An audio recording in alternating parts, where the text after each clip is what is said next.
Carissimo Bardi, eu te esperei para o verão, foi a Florença. Contava que passássemos alguns dias juntos. Eu te esperava agora, depois do teu postal, onde você se lembrava também de uma mostra de poesias a ser feita no museu. E se passaram 15 anos. Também queria conversar mesmo sobre uma coisa assim, ou seja, um empreendimento. Um verdadeiro e grande empreendimento que deveríamos realizar. Reunamos todos os operadores de poesia da maior vanguarda do mundo. São 50, não é?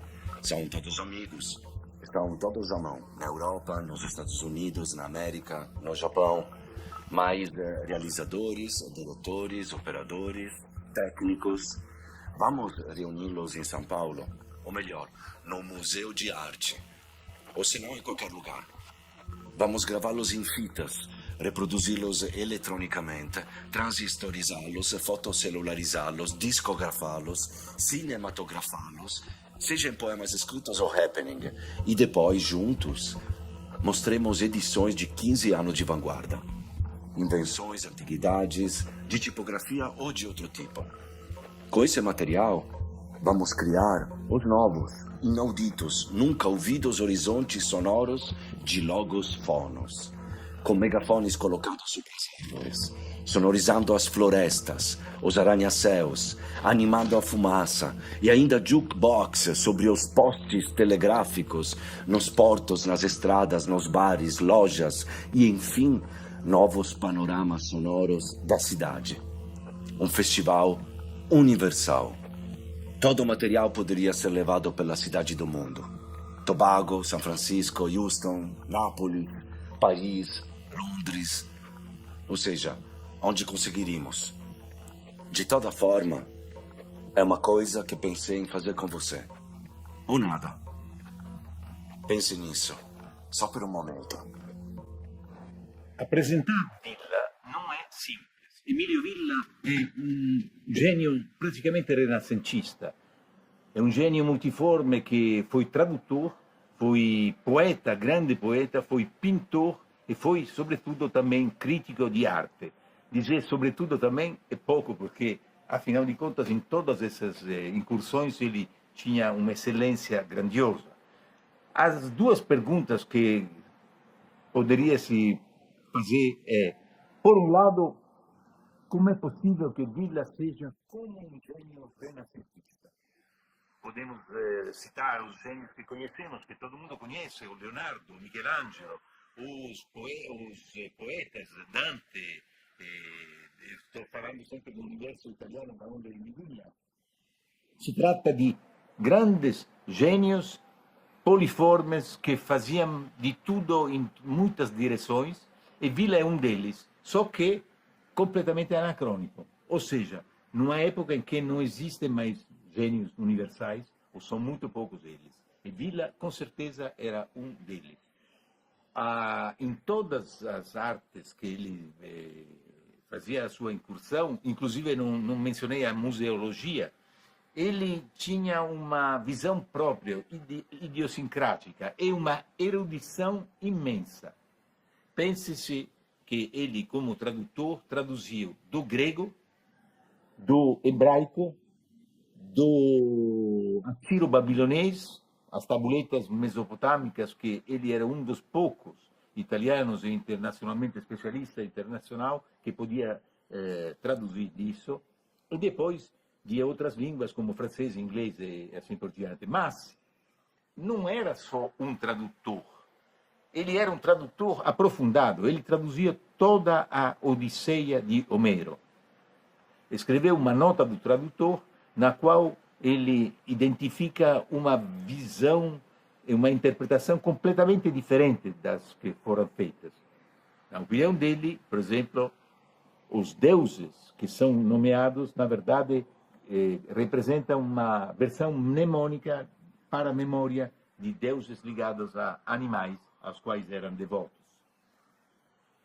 Ele traduziu também do Pentateuco quase tudo, algo foi publicado, portanto, do aramaico e do hebraico.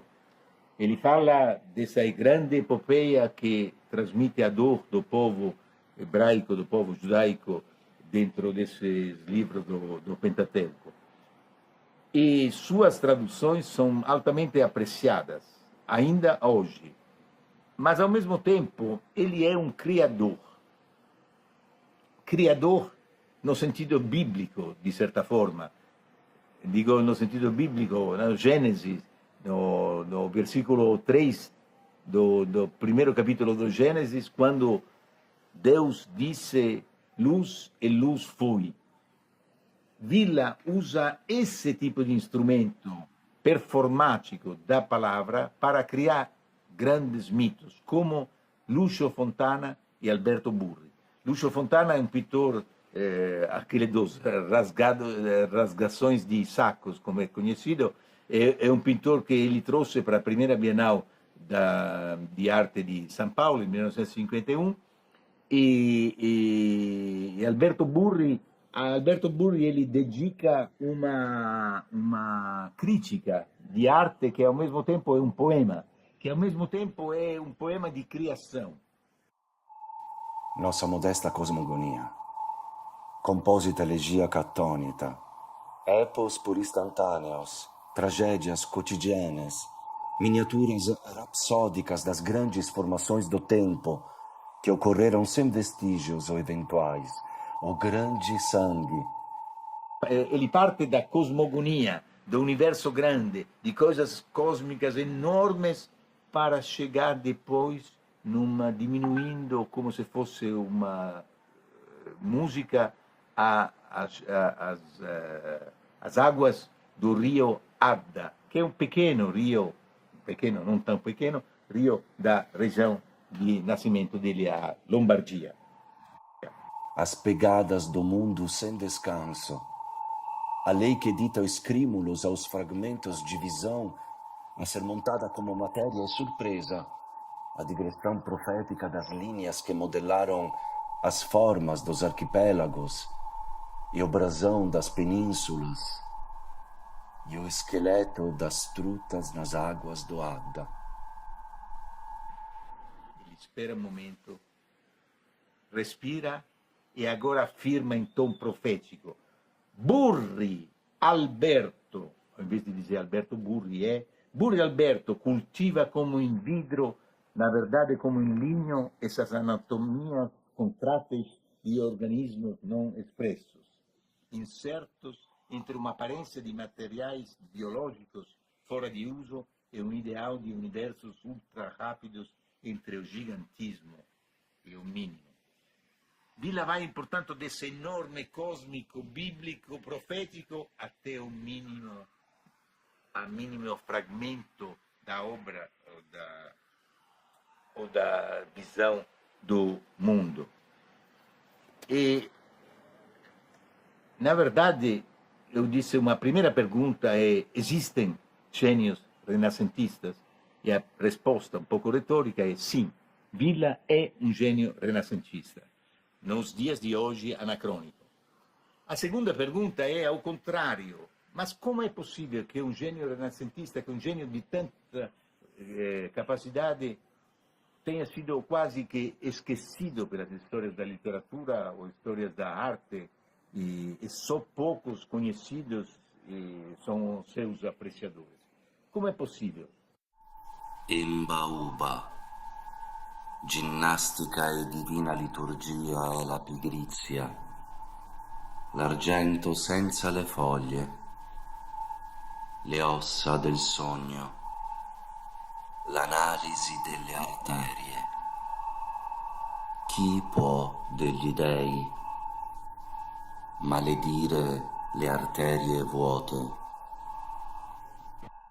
Em primeiro lugar, temos que dar homenagear o Aldo Tagliaferri, que é o biógrafo, que foi amigo dele e que foi o crítico principal e que praticamente publicou todo o possível que Villa escreveu e organizou exposições e mostras. Tagliaferri mora na Itália, na mesma região da Lombardia, do Villa, e Tagliaferri nos apresentou Villa em 1994. Lembro que estivemos no Haroldo de Campos para conversar sobre Villa, e Haroldo de Campos apreciava bastante Villa ao ponto de mencioná-los várias vezes na sua obra.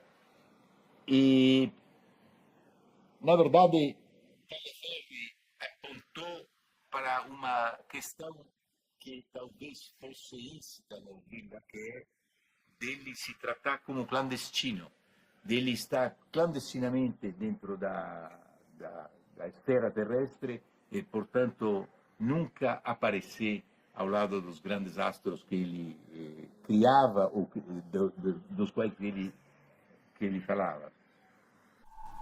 Giaca, anfora spasmodica, gesto animale, dormono i diamanti e i fusti attendono alla scalfittura delle unghie negre. Eu acho que aos 2 anos que o Villa ficou no Brasil, onde ele produziu dois fortes poemas naquilo que ele chama de língua brasileira, inventando um híbrido entre italiano e português, mas com uma ideia de sonoridade muito forte da língua, o Mata Borrão para Flávio Motta e um texto dedicado a Ruggero Jacobi, o crítico.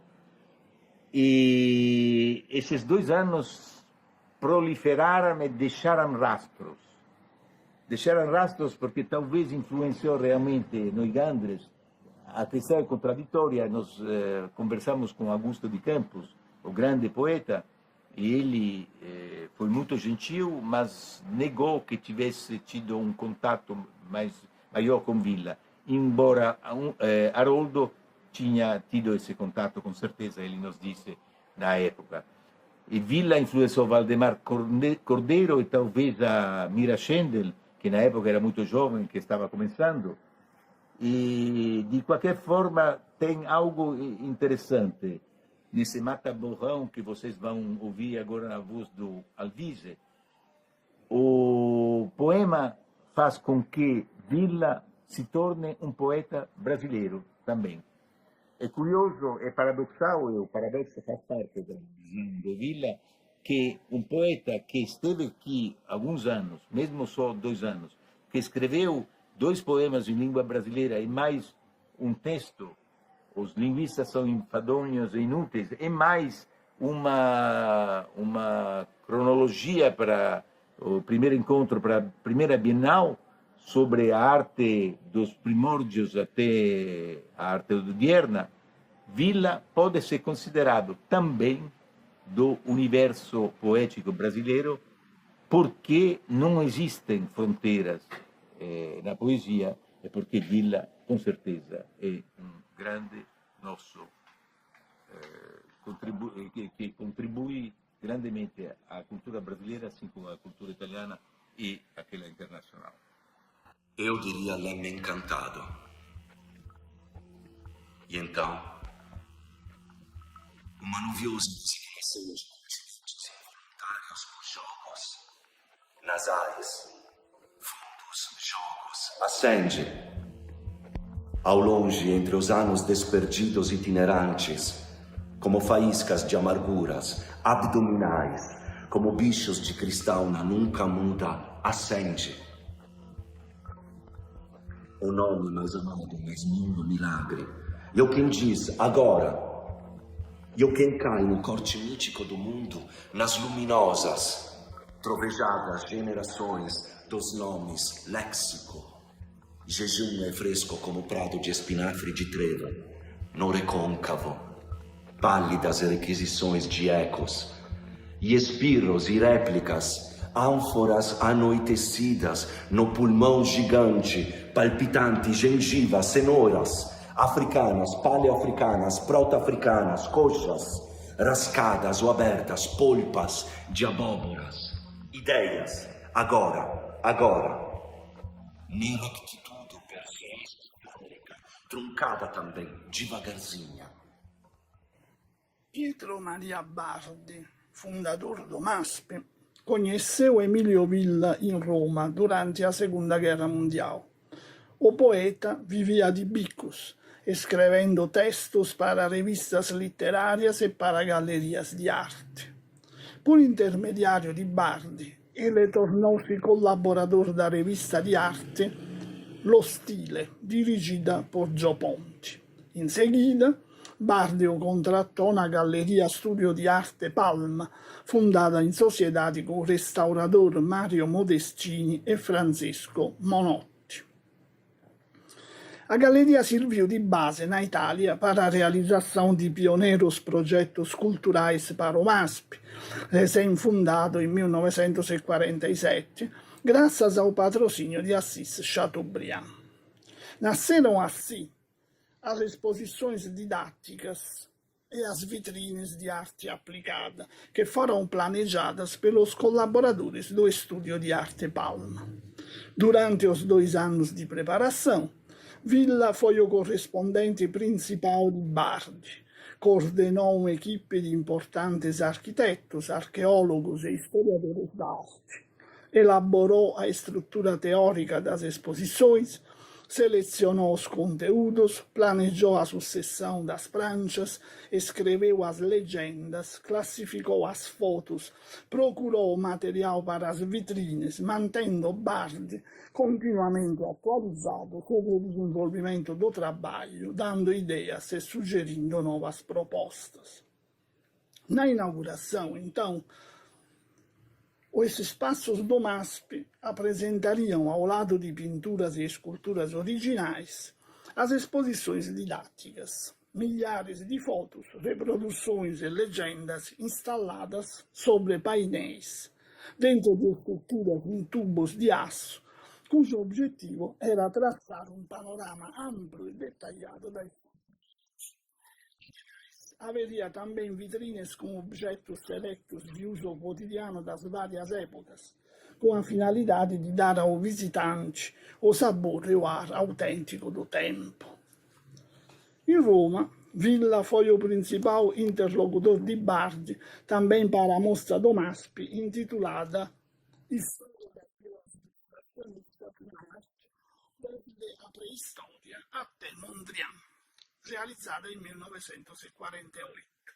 Nel 1950 apriria outra iniziativa didattica organizzata por Villa desde 1947, intitolata Preistoria e Povus Primitivus. Le correnti di sangue congolese, le certe parentele con gli dei, il sapore delle bisce pronte al suicidio, le tracce ferine che il tempo cancella, e tutta l'inaudita filigrana delle temperature, la stuoia. Finalmente Villa viaggiò ao Brasil com o intuito de dar continuidade à colaboração com Bardi em São Paulo. Sabemos que Villa teve participação na fundação da revista Habitat e que desenvolveu cursos teóricos para o MASP. Na revista do museu, Villa publicou os textos Vasos e Tecidos Brasileiros no Museu Romano e outras peças do Museu Pigorini de Roma sobre objetos ameríndios procedentes do Brasil, conservados no Pigorini e também no Noroeste Mágico, ilustrado con un oggetto di culto candomblé no acervo do mesmo museo. Quando i Renango, vestiti di nebbie viola, cantavano sui tamburi i sonetti di Cruz e Sosa, le euforbie rimasero attonite, si strinsero una all'altra, come se fossero l'ultimo giorno sui terreni e l'esercito pensasse di marciare. Dissero: dove andiamo però? O interesse di Villa para o mundo mágico afro-brasileiro e indígena, portanto, remontava aos anos de preparação dos projetos do MASP. Nos seus escritos está evidente a valorização da experiência da cultura material popular e a sua relação com a arte. Villa travò contatto com o antropólogo Darcy Ribeiro, do qual, anos mais tarde, publicaria textos sobre o universo religioso dos povos indígenas do Mato Grosso. Para usar as palavras do próprio Villa, o vaso grego exprime a civilização grega com a mesma intensidade e precisão pela qual define o Parthenon ou um friso de Midas. O círculo criado ao redor do MASP por Pietro Maria Bardi e pela esposa Lina Bo, que incluía Emilio Villa, Roberto Sangolè e Gastone Novelli, deixaria uma marca profunda e duradoura tanto na cultura brasileira, tanto naquela italiana. Questo è il pau d'acqua. Siepe per acque confuse, per ombre giganti, per vagoni di anatomie, per derive d'erbe. Roberto Sambonè arriva in Brasile nel 1948 con la sua prima moglie, Luisa Bernacchi, i cui genitori avevano una fazenda in un piccolo villaggio di pescatori sul litorale paulista, Massaguaçu. Sambonè a quell'epoca un giovane artista, 24enne, che si è formato presso le fila delle avanguardie imperanti nella Milano del dopoguerra, ma quando arriva in Brasile subisce una sorta di cortocircuito culturale, rimane affascinato da tutto quello che colpisce il suo sguardo, dai colori dirompenti, dalla semplicità delle forme, dalla complessità dei paesaggi. E così inizia a ritrarre tutto quello che trova e dà vita a un ciclo di opere, proprio dal titolo Massaguaçu, in cui è ancora comunque dominante il tratto e la costruzione dei volumi tipica delle influenze post-cubiste che aveva conosciuto presso l'Accademia di Brera nei suoi studi precedenti. Quando nel 1948 compie una visita al MASP a San Paolo, incontra lì il direttore del museo, Pietro Maria Bardi. Con Bardi sta subito un'ottima sintonia. Il direttore gli propone di realizzare una mostra tra le sale del museo con le opere e i dipinti eseguiti nel suo primo soggiorno brasiliano in Massaguaçu. Ed è così che nasce un progetto che ha riscuoto un notevole successo e per cui Bardi stesso cura anche la pubblicazione di un libro. Da questo momento in poi il sodalizio tra i personaggi diventa sempre più forte. Si parla addirittura a un certo punto nei carteggi di un progetto per una villa per il conio di Sambonè ad opera di Lina Bo. E così Bardi coinvolge Sambonè in altre attività. In particolare gli affida un corso per tessuti stampati e uno di disegno presso le attività didattiche del museo. Sambonè ha ben 120 allievi e addirittura il corso di disegno verrà poi passato a Gastone Novelli alla sua partenza per l'Italia nel 1953. Da questa esperienza Sambonè inizia anche ad avvicinarsi alla progettazione, cosa che poi diventerà la sua attività predominante negli anni successivi al rientro in Italia.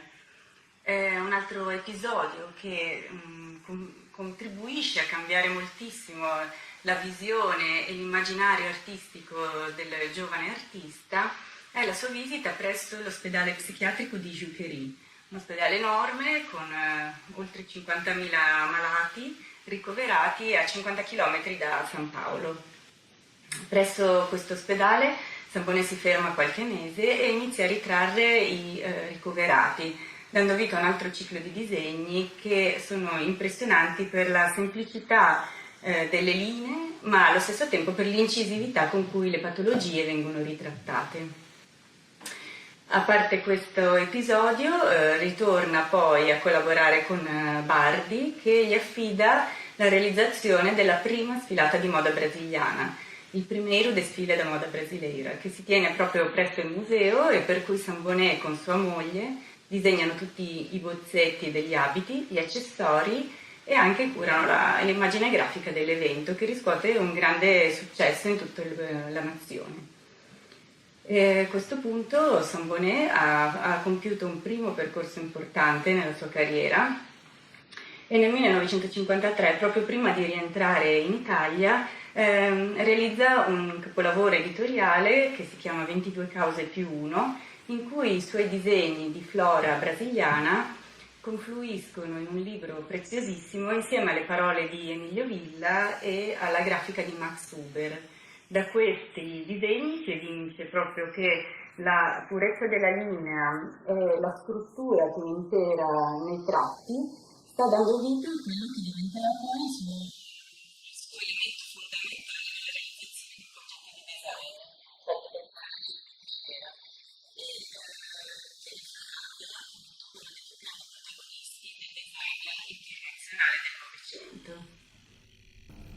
Il cuore del cuore, Tupì, conosce il cuore delle erbe.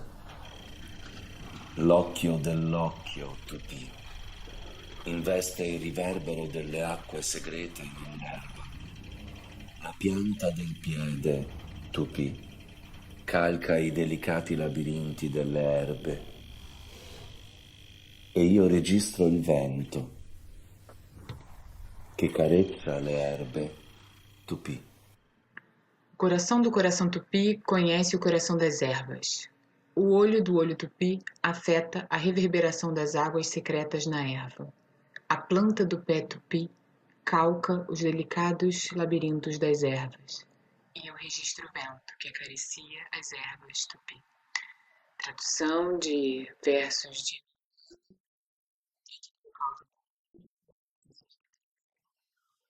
Em 2021, completa 70 anos da chegada de Emílio Villa ao Brasil. Foram apenas 2 anos em terras brasileiras, mas de intenso trabalho e grandes contribuições para a arte e cultura do país.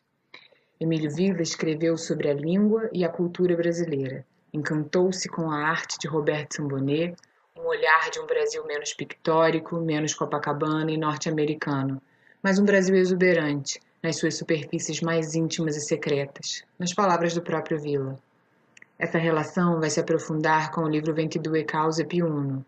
Juntos, realizarão este livro raro de apenas 500 cópias sobre a flora brasileira, onde figuram lado a lado os desenhos de Sambonnet e a poesia de Villa. Fragmentos dessa percepção da arte e da cultura brasileira, inseridos entre cantigas de roda, nomes de fruta, árvores e até uma referência aos sonetos de Cruz e Souza. Villa escreve em italiano, reproduzindo palavras pertencentes ao imaginário brasileiro em português. Desfruta da diversidade das línguas, brincando com os sons e com a apropriação da linguagem construída para dar voz às imagens. Podemos dizer que os seus versos ilustram o livro tanto quanto a arte de Roberto Sambonnet. São versos fluidos sobre a nossa cultura, musicados pelos fragmentos das cantigas, uma leitura antropofágica, deglutindo a cultura brasileira e incorporando nossa arte. Segundo seu amigo e biógrafo Aldo Tagliaferri, Villa estudou português, aventurou-se por regiões do Brasil, passando por São Paulo, Bahia, Rio de Janeiro, Porto Alegre, Belo Horizonte, conhecendo ainda o território dos Carajás. No MASP, conheceu a efervescente arte brasileira, tornando-se amigo de Valdemar Cordeiro. E como não pensar em Tupi or not Tupi, do Manifesto Antropofágico Oswaldiano? A antropofagia na metáfora da coexistência, uma apropriação da alteridade. Villa canibaliza a arte brasileira, apropria-se dialogando criativamente sem excluí-la e sem se impor.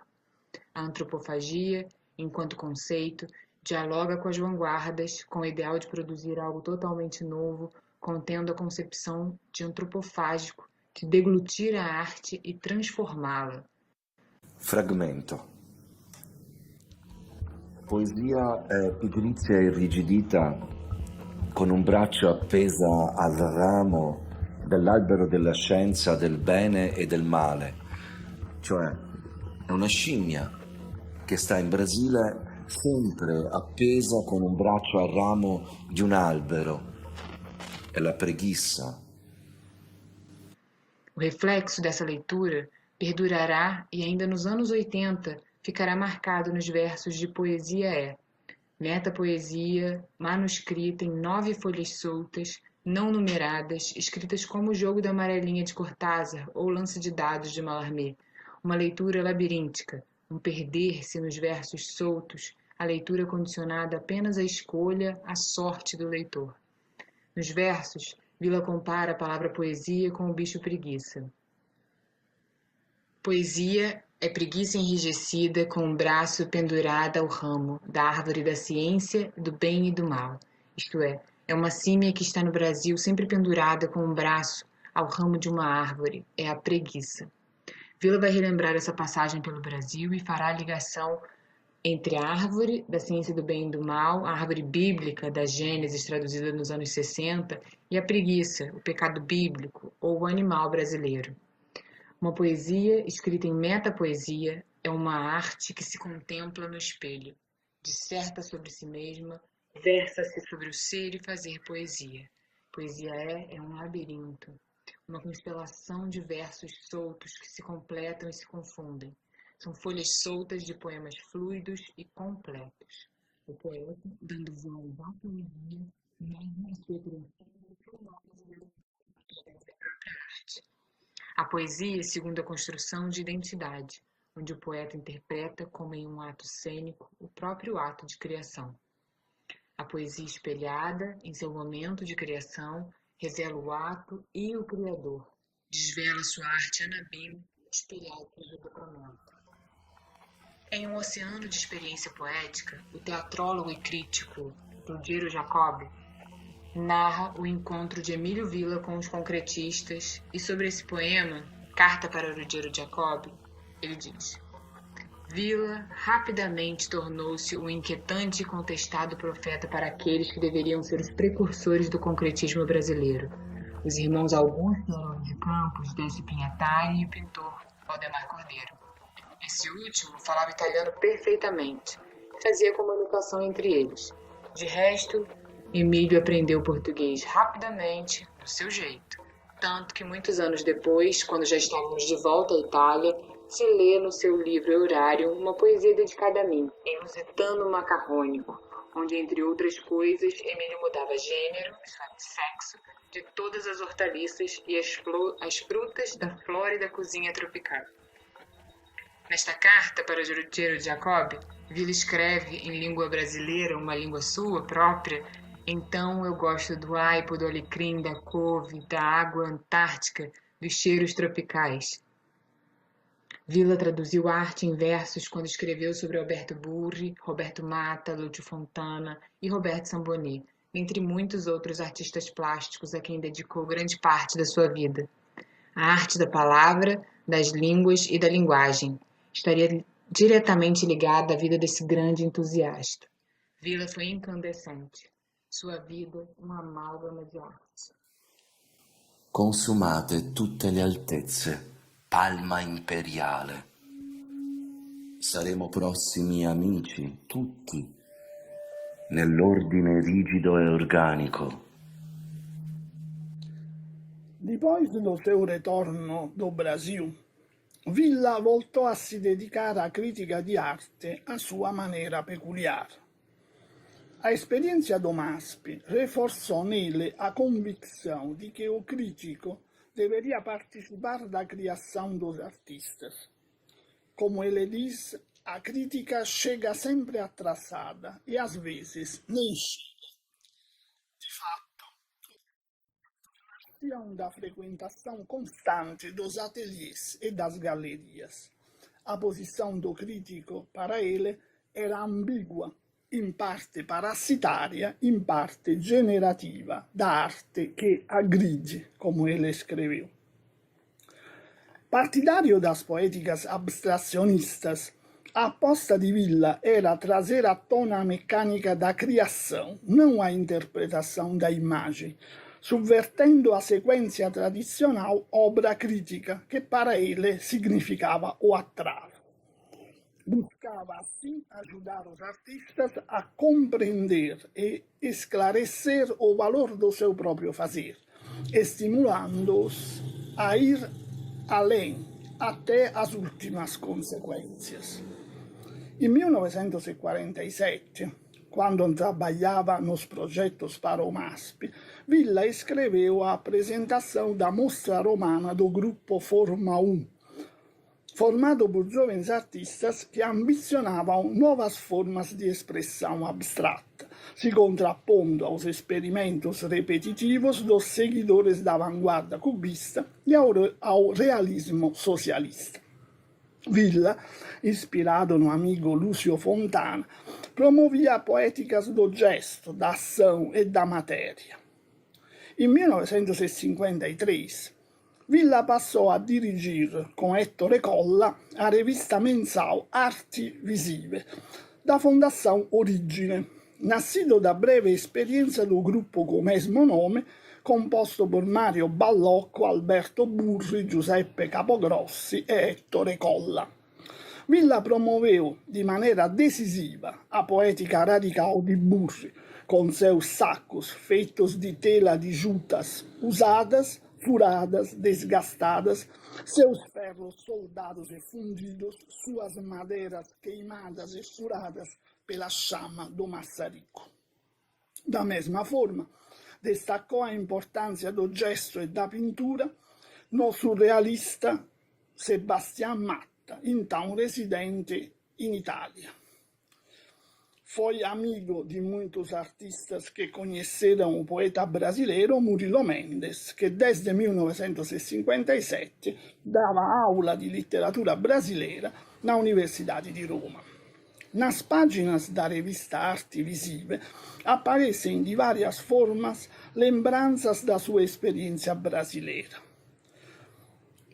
Num texto intitulado O que é primitivo, ele escreveu que, para alcançar uma nova cultura humana, a arte moderna deve recuperar o ato inicial, o gesto puro que conduziu o homem primordial à comunicação concreta com o mundo, à tomada de posse do mundo. Na revista saiu também O Sou Sabia Tudo, depoimento registrado por Darcy Ribeiro entre os indígenas Ofaie do Mato Grosso, em dezembro de 1948, com interpretação rítmica do pintor Aurelio Ceccarelli. Dos mesmos anos são os escritos de Villa sobre Jackson Pollock, Giuseppe Capogrossi, Ettore Colla, Willem de Kooning. Neles, Villa buscava construir uma ponte entre a cultura artística europeia e americana, fora dos esquemas usados da crítica modernista. No breve scritto intitulato Didascalia, encerrando a coletânea dos seus textos pubblicata in 1970, Villa fechou o balanço deste período da sua atividade no campo da crítica de arte com as seguintes palavras: pouco restou daquela nossa floresta, além da natureza, lucus transiliens, floresta combattente, daquela nossa mocidade animada, pouco. Poucas as consequências do nosso patronado absoluto, raras as pontas daquelas outras medidas, pior para os outros. Pois isso, por pouco que seja, é todo o que ocorreu aqui de vida generosa, de escancarada aliança, onde filologia, história, crítica, burocrazia, quando nelas colocarem suas mãos paralíticas, irão encontrar apenas o nosso provocativo, ilimitado nada. Palma, palma, palma. Pé, pé, pé. Caranguejo só é peixe na enchente da maré. Não se vive de lei se vive. A lei é uma ameaça. A lei é um assassinato. A lei é uma enganação. Ninguém precisa de lei. leia sempre essas leis.